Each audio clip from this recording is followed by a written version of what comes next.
পরীক্ষার জন্য 7টা দিন সময় পেলাম রে মাবুদ। আজকে মনে হয় কালকে পড়বো, কালকে মনে হয় পরশুদিন পড়বো। এইভাবে করতে করতে 7 দিনের মধ্যে 5টা দিন চলে গেল রে মাবুদ।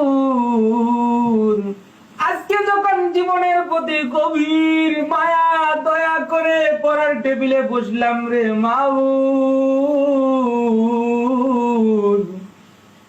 একবার বিছানাটাকে আয় বাবা, একবার শুয়ে যা, একবার মোবাইলটাকে আয় রে বাবা একটু চাপাচাপি করে যা।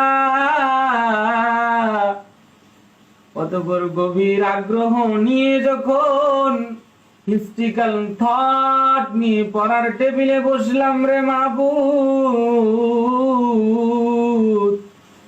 একবার পড়ি উমায়া খেলাফত, আরেকবার পড়ি আব্বাসীয় খেলাফত। পড়তে পড়তে জীবনের প্রতি মায়া দয়া না করে বুঝতে পারি রে মাবুদ, তাদের পতনের ঘন্টা কত নিষ্ঠুর, কত নির্মম ছিল।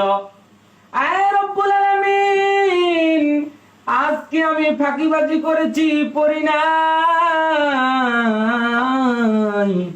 আমার এই দুর্বলতাকে কাজে লাগিয়ে পুঁজি করে আমার সাররা না জানি কখন আমার পতনের ঘন্টা বাজিয়ে দেয়। আয় রব্বুল আলামিন, তোমার কাছে ফরিয়াদ করতেছি রে মাবুদ, এবার আমার মেধাকে খুলে দাও, পরবর্তী সময়ে আর আমি ফাঁকিবাজি করব না।